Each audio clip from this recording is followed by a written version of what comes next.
bomi ba criminel de sang ba criminel économique ba tondi kuna na FCC kuna nde za kana bango kuna nde vandeli na bango kuna nde bilia na bango kuna nde esengeli bato modèle na tala mboka na biso ezokufa parce que mobeko ezalité alobi na yo bande ko baza par exemple kuna na plaza na quartier Canada pas yo bazo komona na minute yo kende ko sangisa bato o le 23 to kende sam nanango congolais qui semble dans avec quel Dieu quel est ce serviteur de Dieu dit là dans des bêtises comme ça c'est pour la trahison de la haute trahison à peuple congolais tumbi abandaki ko salela Kabila bande kuna biso bango nyonso bazalaki na kati ya légèreté bazalaki na posa mabumu na bango edondwa basumba bandako basumba bamituka babomba bambongo ya makila na babisiko esengeli babomba nul ne travaillait pour le Congo et pour des Congolais jamais nazo Moïse Katumbi yoko pesa nga comparaison c'est kinka on que ça balobi Moïse Katumbi c'est Kabila mukabatika la constant base à la déterminer, base à la engager. S'il y aura réellement au Bazoloba, qu'un mot de départ, il y a soulèvement populaire, ouvertement. Si vous n'avez pas de problème avec M. Kabila, s'il n'y a rien avec Kabila, il n'y a pas de coalition avec M. Kabila. Voilà, vous allez belé, Bandeko Balandi à 3W plus Claire Télévision, la chaîne des vérités. Et c'est que vous allez ramener un gamme na biso ko eba vous allez belé, vous fandi liboso ya ba etando ike na bino, vous allez kolanda émission vérité de tous côtés, na kati ya chaîne des vérités, émission oyo, vérité de tous côtés, ils allaient bon émission vraiment oyo, na kati émission oyo, et sengaka vraiment batu. Baluba bosolo ya mboka na biso lelo na yambeli bino mwana mboka président Médard yazali bongo ndeko ya IDPS ya le peuple tokomiyeba tokomituna ndeko IDPS le peuple ndeli susu IDPS nini mais boko yoga ngugara na kati ya lisolo na biso na ye mais IDPS ngo ezali ya mwana mboka Valentin Mubaki oboyebi balobi l'homme qui incarne vraiment ba changement et le ngona ye lelo nde to solo la ma etali mboka na biso déjà le 23 to signaler déjà boyebi que non mon mboka Jean-Pierre Mbemba kozonga na mboka na biso merci na bino so bozali kolanda biso mokolo lelo sans plus tarder na pesi mbote na ndeko Médard mbote na zongi simbote pa yo mopanzi sango mbote na balandi ya émission na biso ya mokolo lelo mbote na bino voilà ndeko Médard IDPS le peuple tobi que no IDPS za moko IDPS za na limité IDPS le peuple sont des IDPS ni merci mopanzi sango yo nde ozana retard IDPS le peuple ba IDPS zabisato tolongola ba IDPS tango oyo crise ekotaki na kati ya IDPS na 92 déjà tango mwana mboka Etienne Tshisekedi bazoko pona ye premier ministre na conférence na souveraine IDPS zaki na kati ya crise makasi nde simanango tokindaki na conclave ya Bondeko kuna omoni babimisaki IDPS na ba représentativité ya ba zone linguistique muluba moko ezalaki mwana mboka Etienne Tshisekedi Muswahili moko ezalaki Kibasa Madiba ne Congo moko ezalaki Mbwankiem pe lingalaphone moko ezalaki professeur Liao alors wana ndenge tambulaki na kati na crise lelo mais kobosana te na IDPS récipicé pardon ndenge to tambulaki na tango wana ozomona ke to koti na crise wana au lieu ba résister to fanda kaka modèle wana to kendelango pour que IDPS etika la partie moko ya référence pour que mboka ekotambla na kati na mibeko pour to kendela na suka mais ezala ki bongo te Mobutu a repêché Kibasa akena ngambu na ye ezala Mbwankiem akena ngambu na ye ezala Liao bazongi na ngambu na bango mutu atikala ki na constance na détermination ezala ki mwana mboka Etienne Tshisekedi nde etikala ki mais tango ekabwani agrément ezali kaka moko IDPS Kibasa ezosala na agrément moko lolenge l'état esengelaki na oyo ezalaki kati na mwana mboka Etienne Tshisekedi mais lelo kobanda kondo Etienne Tshisekedi kobanda mwana mboka Etienne Tshisekedi akufi eloko nini esalami IDPS na ministère ya intérieur na secrétariat général chargé des partis politiques ba pesi ba récépissé misatu na ba récépissé misatu wana IDPS Tshisekedi oyo Tshilombo azali ko dirige IDPS Tshibala oyo Tshibala azali ko dirige IDPS le peuple oyo mwana mboka Valentin Mubaki azali ko dirige oyo ngai pe ndeko Médard nazana kati na bango mais eloko na koyebisa yo IDPS ezali à caractère familialité UDPS a caractère individualité. UDPS ezali patrimoine ya ba Congolais nyonso. Soki moto akanisaka UDPS euti na famille, to euti na mutu songolo pakala kosi, UDPS ezaya ba peuple congolais nyonso. Ndenge nga nazolo balelo la véritable continuité de cette lutte pour que le Congo soit réellement un état, il y a souveraineté. Donc état et vanda na ba institution nyonso légitime etikali na epa ya mwana mboka Valentin Mubake parce que lelo ezali clair.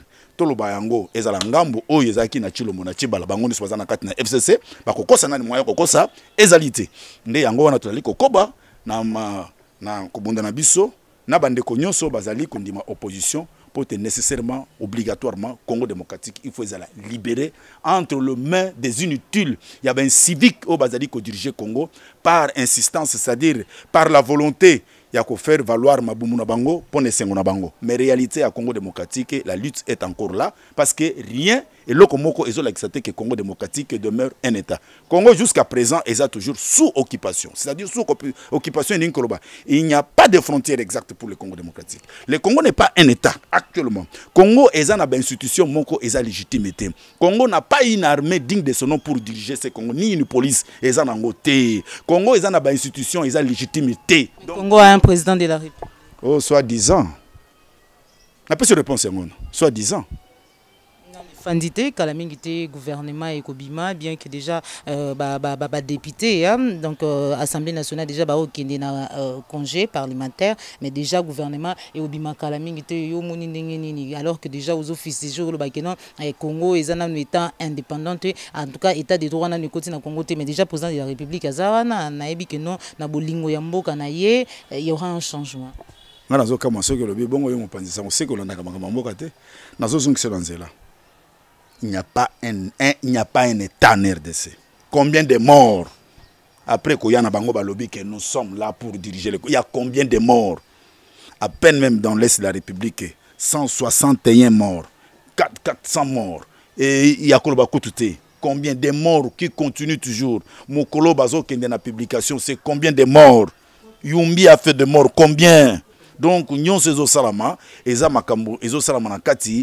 n'y a pas un état. C'est-à-dire qu'il n'y a pas un état. Une nomination aussi peut avoir la manière exacte d'une meilleure tricherie. Ça, c'est vrai au Bazo Sala. Nous n'avions pas connu une élection. Ezali parodie élection. Élection Ezali qui n'a ngoté. Tobandana Seni, c'est une aventure de M. Kabila.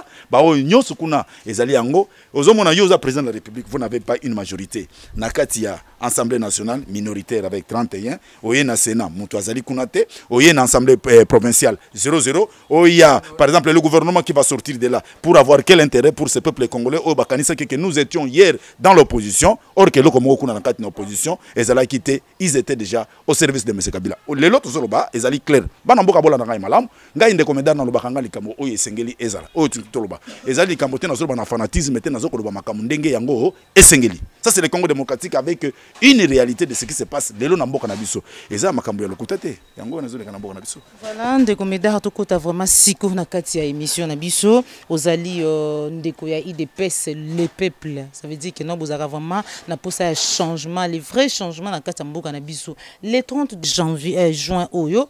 Événement munene ezobungisa mababengi yango babi soulèvement populaire il faut ça la manamboka na biso yo moni likanisi o bandeko bazui le lengeni. Oui, soulèvement populaire ezali mabete. Soulèvement populaire ezali kitoko mutawanga nyango pe azalite. Mais nakoyebisa yo boy.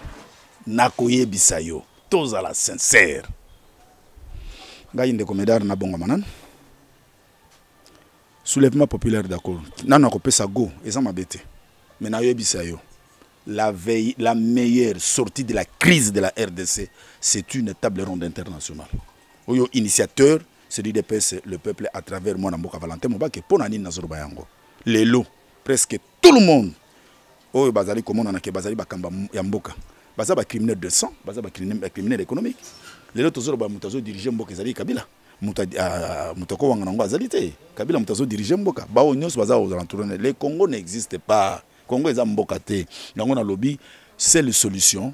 Les Congolais vont se retrouver autour d'une table table ronde internationale. Pour une table ronde internationale. Table ronde internationale, c'est parce que il faut la souveraineté de ces pays à travers le ministère na légitimité nango, à travers l'institution na légitimité nango, pour kimia ekota na kati na mboka na biso, pour mboka na biso ezonga na bosolo ya mibeko ezala kati na mboka na bongo. Mutu ayiba, efesengela zo etumbu, mutu abomi, esengela zo etumbu, mutu azali ko violer même droit de l'homme, esengela zo etumbu. Kuna na kati nde bakotala banani oyo basengela ki. C'est autour d'une table parce que le président de la République na biso actuel ayiba te aza maboko pembe. Mama nabanzi soko zali mopanzi sango kotuna nga mutuna wana te. Mutuna nazolo ba tilelo. Ngaka ebongo Fatima boko pembe. Bien. Tilelo batu bazo kufa. Tilelo batu bazo kufa. Na ke musika te. Na plaza awa. Awa. Na toba na commune ya Nsele. Na quartier Canada. Ba soldat ba uti awa na Fikine bazalaki awa. 3 Jefang bake kuna. Ba bimisi batu na bandako. Bona nanga malama ndeko. Ba bimisi batu na bandako wana bakoti na kati. Batu nyonso biloko na bango libanda na bana mike bazo kelela. Donc bazo kelela sika ko vanda. C'est-à-dire bana wana nzoto nano panzi nano eza makasi te ba mikolo baza wana ba musu bazui déjà ba AVC lupangu na yo omoni kaka d'un coup ba soldat ba yeba bimiso na libanda yo za na libanda yo ko yebisa ngai quel est le président de la République so ba soldat na baza unité ni mora o fardi na kotuna yo ngai na kotuna yo ata unité ezala ye ya solo yo kana yebisa mopanzi sango c'est-à-dire il est le commandant suprême des forces armées et de la police nationale c'est-à-dire mokonzi ya armée na police yende za mokonzi nango et loko ezo sala na police to na armée il faut ça nini ezali yende parce que na benga nani apparemment facha tindi ba soda ba bimisa bato bandako na bango lo banini soki situation aboye salame kuna c'est-à-dire quel auteur de tout ça l'auteur de tout ça c'est lui le chef. C'est lui le commandant suprême des forces armées et de la police nationale. C'est-à-dire, nyo seko salama na musala ya soda nabo kokende ko bimisa population oyo ba mona pasi ba sombo ba lupango na bango ba bimis na lobi bien na quartier Canada na côté à Plaza kuna ezali na commune ya Nsele. Wana za lokuta na peso preuve ya mliboso ngona. Eza malamu. Nengo eza malamu na kati na mboka oyo. Na mboka oyo Congo démocratique. Boni ba fazer bazo telengana na balabala awa. Ba fazer bazati lelo baboti bazate bazo telengana loko kolia te bazo tambola. Mboka ndeko lokota ba orphelin ceux qui na Rwanda vous venez avec des orphelins c'est baza ba congolais baza ba rwandais. Ngana zo kamwa yo soko benga bango barondo yo lungwe kuna na Rwanda na bana mikeo ya na bango lobenga baza des congolais vont perdre des parents kuna na Rwanda nde lolobo ya na bango na Congo démocratique benga bango rwandais ba congolais. C'est ça. Bozo préparer nini? C'est-à-dire boyebi obokine ko signer na accord secret na bino. Est-ce ngande ko mederne na kosi? Bandeko tozolo babosolo ya mboka na biso. Il faut ba congolais ba yeba eloko ni nezoleka na Congo démocratique. Nous n'avons pas des institutions légitimes, c'est-à-dire souveraineté ya mboka ezalité. Il faut tozonga na nzela wana po mutu na mutu. Ba fa kwa bazalite. Ba mibe batondi na mboko. Banana bazo diriger mboka. Wa batongo. Baza wapi? Kabila tilelo ye wana. Kabila tilelo. Ba yebisi bango ke élection oyo. Ezali yango parodie. Élection ezali corrompu. Élection na ndenge ezali wana. Ezali na machine à voter qui n'est pas prévue dans la loi électorale. C'est-à-dire que vous allez élection. Mais finalement de komeda kokamwe ke non malgré bozaki loba yango congolais akendeki kan élection na machine wana. Yo moni congolais akendeki na machine wana. Nazo pesa yo za mopanzi sangola nanga malamu. 53% des Congolais étaient non pour le processus électoral. 47 baké, banane baza majoritaire. Parce que dans la loi, il y a démocratie, c'est la majorité qui gagne. 53 balobi, biso to kendete. 47 baké, banane ba gagner. Et puis na 47 on a bakendeki parce que ezala ki nango ba nomination. Ba sali ba liste na bango, o ya tricherie ba liste na bango mensongère ba sali yango. Yebisanga yeko bien nango kezaki élection. Nous avons parodie élection. C'est comme ça. Voilà, ndeko medar au PC suggestion mon corps le barango toujours que non pour que non makambo échanger vraiment na mboka na biso sengeli table ronde il fallait que na table ronde internationale. C'est-à-dire tout le monde dans batonyon so bako s'impliquer tout congolais. Ezala ngambu wana ya FCC bazana kati lamuka ezana kati opposition bazana kati société civile bango nyos na kati mais tango tokovanda mutu na mutu oyo maboko pembe wana ozoloba e monana ya solo soko za muyibi et tumbu elanda yo. Ce que vous allez me bomi, le col ba criminel de sang, ba criminel économique, ba tondi kuna na FCC, kuna nde zakana bango, kuna nde vandeli na bango, kuna nde bilia na bango, kuna nde esengeli ba to modèle na tala mboka na biso ezokufa parce que mobeko ezalité hein. Attends toujours balelo. Oui. Ngai na boyi bande ko bona nga bien. Na boyi te soulèvement populaire. Soulèvement populaire na boyi yangote. Nous devons voir un go. Ceux qui battent baboyi sur nani baboyi table ronde internationale, toki na soulèvement populaire. C'est ça. On a déjà les 30. On n'en disconvient pas. To boyi te le bienvenu. Ezala kitoko pour na koya nango. To boyi yango azate. Bongo parce que mboka ya kokufa mais table ronde internationale nde ezana mutuya. C'est-à-dire tout le monde va s'impliquer. Même les communautés internationales sont favorisées par Bozo Boy. Ceux qui bazo yiba iranium parce que Bango, il y a des mafieux internationaux qui sont impliqués dans les bêtises de Congo démocratique. Par conséquent, la communauté internationale ezali n'a pas monnaie à Congo démocratique au Beba. Des groupes armés en de la RDC kuna Bango ne pas favoriser pour baya ko yiba minera Congo démocratique. Ezali Bango. Déjà yomo kozo baka que il faut table ronde internationale wana mingi ka communauté internationale ndeko ya usangisa bino buke beaucoup tana boso. Ah bon? Bango de bayena likamongo? Mingi ata ba Genève ata ba nyebele sala magaza. Genève n'appartenait pas à la communauté internationale. Genève c'est un ezali scénario ya Mese Kabila, ya Kabila. Landanga malamu. Ezaki bango te. Nani apesa kimbongo? Na peso sikona na biso Genève. Bao bakanga maki na Genève. Ndambo bato bazalaki na Bruxelles. Bato soki misete na Bruxelles. Ngana zo kosanga ndeko medar na koza po ba ndeko medar akosaki. Bakena opesa wa mbongo na mbongo na kutakiwa. Si mbongo benza Kabila. Nana zo kimbongo ya Kabila tena Genève. Atombola musapi.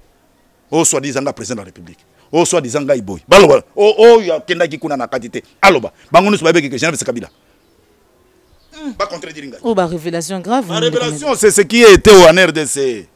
Pour les Congolais, balingi ko sala par ya mabumu na bango, mais par ya peuple congolais nulle part. Maintenant, bato bazali ko subir conséquences ya misère, c'est la population, c'est le peuple congolais. Ce ne sont pas des aventuriers. Oh bazo ko sa peuple congolais boy. Ngai ndeko medar na zoloba. En tout cas, makambo ele kana mboka na biso et ça là vraiment passe makasi. Mais sinon les kanisi ya bandeko pour Congo ezamboka nzambe soki nzambe te de Congo tozali lolenge tozali boyete toyebi que le 23 juin awa mwana mboka Jean-Pierre Meba akozonga na mboka na biso mais tout le monde peut président de la République azui li kanisi ya kozali basali na nzambe na stade des martyrs pour que non journée wana le 23 eza la journée ya action de grâce ya mboka na biso. Tala nzambe basaka na masanote. Nzambe basalaka na nzambe masanote. Laissez de s'aventurer avec le nom de Dieu. Botika masanote nzambe comme on nzambe. Nzambe basalaka na masanote. Ozonga malamu. Nzambe basalaka na masanote. Tozo mona batu mususu bazo kota na Assemblée nationale koto li sapato koto li papa. Wana nde nzambe ba bata modèle wana pe kuna bazo to nzambe la nzambe. Nzambe wana. Quelqu'un peut invoquer le nom de Dieu à cause travailler pour Dieu mais Dieu n'a jamais été avec lui. Réponse na pesinga de komedari yango wana. Wow, ça c'est grave hein? Donc au nyonso donc au boyi que non batu ba kende le 23 na stade de Martyrs par contre ba kende ko yamba mona mboka Jean-Pierre. Ngana ko ni mananga ba kende ko yamba mona mboka nani Jean-Pierre Bemba. Moi c'est mon avis. Ba kende ko yamba bongo Jean-Pierre Bemba. Ki ba yako ba kende sambela. Nzambo wa Congo soki nzambe te tozui président de la République oya sambelaka akomi ko sangisa quand même population que non ba sala action de grâce pour na mboka. Réponse quelqu'un peut travailler pour Dieu, il peut invoquer le nom de Dieu, mais il n'a jamais été avec Dieu. Dieu n'a jamais été avec lui. Alors qu'on invoque comme on a Satan. Nzambe wapi. Bino bozo sangana nzambe. C'est le Congo est à don béni en Nzambe. Makambo nyonso zo salama. Soki ngai na za Congolais solo. Et kinga na za na kobanga Nzambe. Makambo zo salama na Congo, est-ce que nga na kondima salama?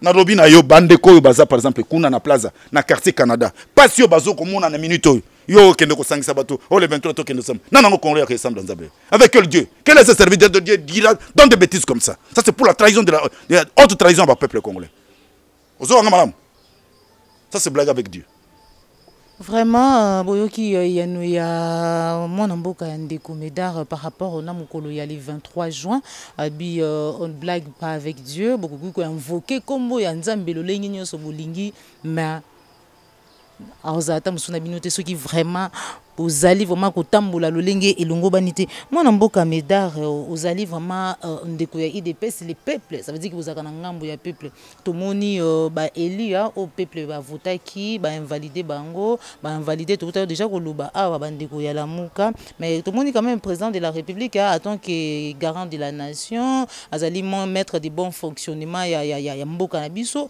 invitaki azali premier président ya cour constitutionnelle pour na ko reprocher na maeleki parce que déjà kutu ba décision invalidation il y a député essengela qui déjà ça la 2 mois mais apparemment et qui est une 4e mois 5e mois 6e mois bazoko invalidaka ndambu mais likanisi quand même au président de la République azui pour na ko bengisa ou azali président ya cour on a kotalisa ye makambo lolenge leki malamu to moni likanisi ngo ndenge ni c'est quand même à féliciter batika distraction ils ont félicité batika distraction yo ko féliciter il fallait d'abord ceux qui ont bongo a invalidé a boma seni nyonso parce que lui aussi vient de la CENI ceux qui CENI ezala qui a solo une CENI réellement indépendante une commission réellement pour les élections indépendantes pour nous organiser les élections indépendantes il fallait abandonner la CENI CENI nyonso nanga bango nyonso nanga wana ibambonga CENI nana auditeur nanga ba rapport nanga pesi est-ce que ezala qui élection to ezala qui nomination il fallait abandonner na CENI nana sali na CENI nana mona ni que vraiment CENI angona yoko yebisanga sina simananga yebisanga nini eloko nini yebisanga yi ko kuna madunga izana ngambo wana ngambo cour constitutionnelle mais c'est Kabila cour constitutionnelle mais c'est Lomba c'est Kabila hein ya bimaki wapi ya bimaki na souveraineté c'est-à-dire le peuple le peuple est souverain muta pesaka pouvoir ezali peuple donc un pouvoir de l'émanation du peuple est-ce qu'il y a utaki kuna ya utaki wana donc ça n'a pas ça pour faire disser le peuple congolais mais en l'intérieur ce n'est pas ça le Congo démocratique na lobina yo Congo n'est pas un état moi na mboka Médard kobanga to mutuna ba imboka ba ko mituna ba biso ki lelo opposition eza susu na Congo ti tout na assemblée na sénat opposition eza lususu tenenge déjà tozo kende sauf que tant mususu président tant mususu cour constitutionnelle échanger ma solo mais soki kaka etikali e camper kaka na position na bango na yango wana to kosuka wapi Congo kosuka ndenge tia wana mutuna yo opposition ekozangaka te opposition ekozala ata mibale ata misato ata parti politique moko ekozala na opposition c'est-à-dire Congo coûte que coûte ekokoma kaka état Congo ekokota na kati ya souveraineté nango po ba institution ezala légitime batu il faut mutu na mutu azwa etumbu na musala oyo asali ti lelo le Congo continue à faire couler le sang ti lelo et makambo ezo salama na Congo kondima te que est-ce que ezali mboka to ezali nini ezo salama na Congo démocratique est-ce que vraiment même conscience ya patriotisme ezali to ezate est-ce que bazana ngo bazomona te moi na mboka Médard souvent population ezalaka mingi sima na bino ba politique parce que bino nde bobandaka ba initiative bino nde bobandaka ba démarche et puis sima na bino nde population et yaka ko rejoindre bino pour na ko manifester pour na ko tambola pour na ko revendiquer ba droit misusu mais o ezo leka lelo na kati ya opposition ezali vraiment ko inquiéter pour parler précisément ya Lamuka o population congolaise etchaki quand même motema ke note tozali na batu oyo elongo na bango quand même changement kota na mboka na biso metande makambo ekoleka entre moi na mboka Moïse Katumbi yena oyo azali Martin Fayulu oyo alongaki mapona mindenge alobaka okomona ngo ndenge nini tozo kende wapi merci mopanzi sango na tondio botondi mingi na mutuna wana ngai ndeko Médard ata bozongeli ba émission na ngai ya kala bokomona na changeaka te na lobaka Moïse Katumbi abandaki kosalela Kabila bande kuna biso bango nyonso bazalaki na kati ya légèreté bazalaki na posa mabumu na bango edondwa basomba bandaku basomba bamituka babomba bambongo ya makila na babisiko esengeli babomba nul ne travaillait pour le Congo et pour des Congolais jamais nazo Moïse Katumbi yoko pesa nga comparaison c'est kinka on que ça balobi Moïse Katumbi c'est Kabila yo zozwa na changement modèle nini Moïse akokoma opposant par rapport à qui par rapport na nani Moïse Katumbi comme opposant ceux qui bakende ko zoyer batie na Lamuka mais aujourd'hui c'est-à-dire bakabora ki ndambu pour des stratégies différentes Est-ce que Martin Fayulu a habité? Moïse Katumbi peut travailler pour un peuple, pour ce peuple-ci. Moïse Katumbi. Et puis, on a moi. Bino, bandeko ba Congolais. Qui dit, l'équipe bino mingi, bozali ba fanatique. Ceux qui, un Congolais, le coup, on a des commentaires dans le baboy. Moïse Katumbi attend azata na seconde te revendre dans le Congo démocratique. Les autres, ils vivent en Bazo Monayango. Moïse Katumbi. C'est un Congolais. Des pères ou des mères. Na tout nio des pères ou des mères, c'est un Congolais, des pères ou des mères. Tout n'a Moïse a une identité naé. T'es pour nga na Congolais. Nga yo na lobit. Tata na nga Congolais.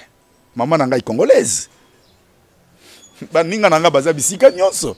Bekol na tangi ba ninga na nga bazali. Quartier nga nazali. Nazo koloba munoko mboko esenge na loba na kati na mboka na nga Congo démocratique. Na vota mi esika mboko eza na kati na Congo démocratique na loba mboka na nga. Tumba loba lingala Swahili pe aloba. Soki na ke par exemple na Russie na koloba Swahili baloba ngote. Hein? Mais nazo loba na yo muto yo de père et de mère natif mabele inaye bokoko na ye ya Congo démocratique. Nyonso ya Congo démocratique. Moïse Katumbi na place ni. Abongo sora no kombo ya nani? Mwana mboka ndiko medar lolengo komone la makambo. C'est une analyse na o sala. Quel est le vrai problème na kati ya lamuka? Non, ngai na kokota na lamuka te. Moi je n'ai pas à dire na kati ya lamuka. Analyse na yo problème vrai problème na kati ya lamuka. Problème eza na kati ya lamuka na koloba pona lamuka te bandeko ya lamuka batika la constant. Base à la déterminer, base à la engager. S'il y aura réellement au Bazoloba, qu'un mot de départ, il y a soulèvement populaire, Basala Yango. Ouvertement, si vous n'avez pas de problème avec M. Kabila, s'il n'y a rien avec Kabila, il n'y a pas de coalition avec M. Kabila. Bolobiango, go. Pongana n'allez rambonga Kabila te. Na melambonga Kabila te. Na melamasanga na ete. Na lata elambana ete. Mutuka na ete. Na kuzute. Na butute. Yangana nika munini. Nakoloba isenge na loba pona Congo démocratique qu'il parle vrai et ça les kambo même otoloba kiawa même revendication ya irneza na tango te c'est-à-dire on est ba passe-temps et ça les kamera balobi que go batno so bimi na balabala un go tout le monde est là c'est-à-dire et le komoko et ko interpeller ngate même na conscience na muya na zalaka non mutolokola ngande komedaro bisanga conscience ko personnel nanga mora mokoloni nanga mora mo sinazina nazana nga pété nazana nga e na esengo no nga bike. Le Congo, au moni batoyo bazalaki na Hitler na guerre mondiale. Ti lelo bakanga bango ata na 85 ans d'âge, ata na 90 ans d'âge, bakanga bango ndenge tokosalaka bato da Congo démocratique, tous ceux qui ont travaillé contre le sang congolais et que ba congolais balelaka butu moi, les makila ba congolais zo ganga na bibale, na mai, na zamba, na bisobe, bisika nyoso makila na nzela. Ah! Bino na biso tokotalaka na mboko. Et mboka Congo démocratique ezozonga na souveraineté nango à travers la table ronde internationale. Ezali likamboko ya kowanga na te. Soki to lobby lelo tikanga na expliquer place wana. Ozomona table ronde internationale ezali formelle, c'est-à-dire tout le monde, c'est une solution, c'est une sortie d'une crise oyo Congo démocratique yoka ki pasi lolenga kotambola te. Mais soulèvement populaire ezalokola informel. Nous devons nous retrouver parce que ceux qui toquent dans le soulèvement populaire, c'est bon. L'institution est vendue. Nous se vendons. C'est à travers la table ronde internationale. Parce que est-ce que nous ne pouvons pas assainir cette classe politique congolaise? Les mais réalité, c'est là. C'est la table ronde internationale. Par mon épée dans la communauté internationale parce que Bangonde va favoriser la bêtise de mort en air de coulement sanguin, c'est la communauté internationale. Alors, les garçons de course na bango de faux politiciens congolais. Yangonde bemami Congo le loyo pour ne pas être Congo na occupation. De commédar un message na bande konyo so ba Holanda na est pour apparemment le lingi makamango ezo kendele mabe ezo kola kaka se kokola bato azo kufa kaka na kokufa chaque jour les gens sont tués. Nangambu ya est un message na bandeko ba Holanda yo lelo na est. Ngai bato baza na est sont mes propres frères congolais. Pas si on azo kabola na bango. Nazala kana sengote. Ozomona ti lelo yo soki tozala ki ba congolais ya solo mbele bandeko na biso est maya miso mbele elungwe mbele bapangisa yango. banani bazo sala c'est Kabila ici et Chilombo. Parce que ceux qui azalaki congolais ya ko se référer on a patriotisme Kengai lobby na bandaki koloba contre le régime ici. Kabila était la première personne d'être arrêtée. Mais le col azan impérium il n'a rien, il n'a pas l'impérium. Vous n'avez aucune responsabilité, c'est-à-dire vous êtes limité quand on a dit que présidence de la République et sous qui toutes les institutions aux akunate. Mais institution frauduleuse, il n'y a pas une institution qui est légitime en RDC. Égalité, yango bazali ko potana bo bande kunangai to ça de cœur nabino. Surtout ngai inde komedar nazana bino longo. Pas si bozo de la kuna bande kunangai na ezali ko pesa nga mawa mingi. Soki to zalaki na mboka kibo konzi ya mboka ezana mabiso penza ba congolais, mais makambo ezo salamate. Tala makambo ezali ko koba se ko koba, ba to zali ko kufa se ko kufa, c'est parce que biso na Kinshasa to kendaki na business. To kek na business statistique ko ko mbongo. Awa bato mutaluki mbongo bino moko boyebi yango. Institution ezati lelo bomoni gouvernement ezati ata gouvernement ngo ebimi. Ata ebimi boza minoritaire na minoritaire wana même ba mandataire de l'état kaka bango bato ba kobimisa bino ba kobimisa nini. Voilà, merci beaucoup Tokomi nasuka émission na biso ndeko Médard lengeni ni omo na 5 ans au Zolanda. Congo, est-ce que ça va venir? Il n'y a pas de 5 ans. Ngai ndeko Médard na lobby, il n'y a pas de 5 ans. Na lobby na yo nazali congolais, il n'y a pas de 5 ans. Il n'y a pas de 5 ans, ça veut dire. C'est-à-dire, Congolais, Aza Congolais, conscience, il y a patriotisme, mais Ali. Nous sommes tous les Congolais. 5 ans, où tu vois? Na place, il y a 5 ans. Il n'y aura pas un changement? Il y a un changement. Il y a un changement, et ils allaient intervenir. Et ils ont la force, jamais un changement intervient immédiatement là.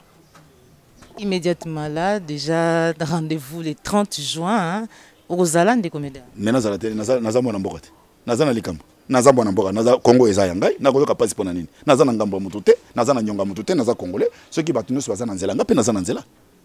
Voilà, nous sommes arrivés à la fin de notre émission. Un message, tant que na mutuna moko ou sengela ki tutuna tutuna ki yoto ou s'adresser na nation congolaise en général. Et na nation congolaise bandeko to zalaka sérieux pour la politique. La politique c'est la constance, la détermination, l'engagement dans l'idéal.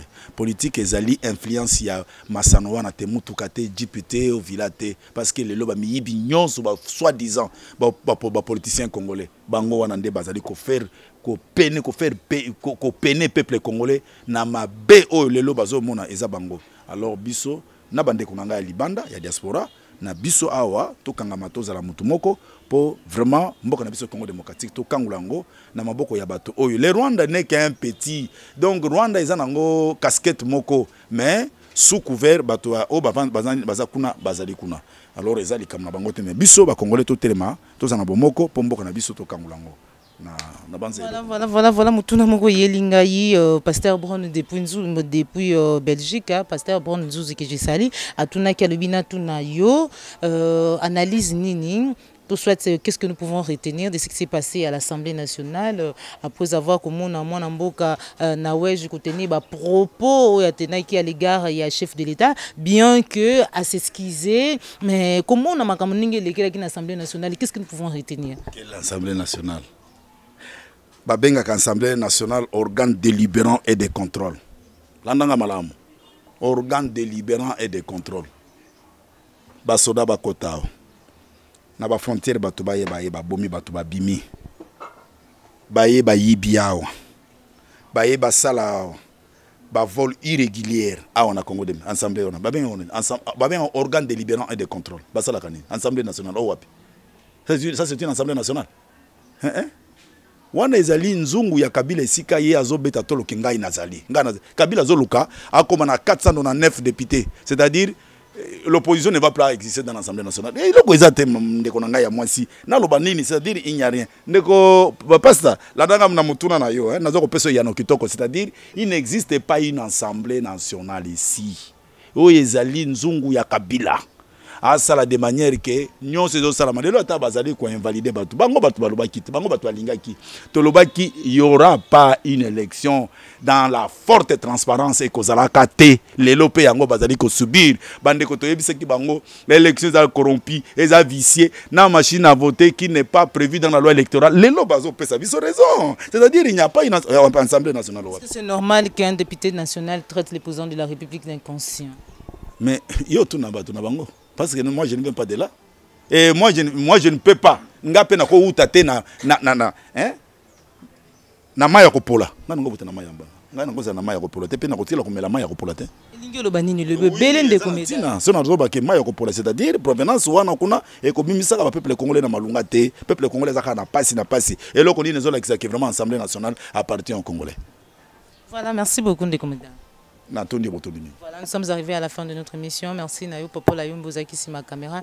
Merci na Pasteur Bronzouzi depuis Belgique. Merci na Papa Nabia Yimote, ma Madame Retibia. Merci na Soleil Dangola Papa tu dis un match. On se retrouve pour un prochain numéro. C'était l'âne de Coméda ou Azali Bongo Moui il dépasse Yann de Kovalatin Moubaki il dépasse le peuple. Voilà, nous sommes arrivés à la fin de notre émission. On se retrouve pour un prochain numéro. Toujours c'est la chaîne de vérité. Au revoir.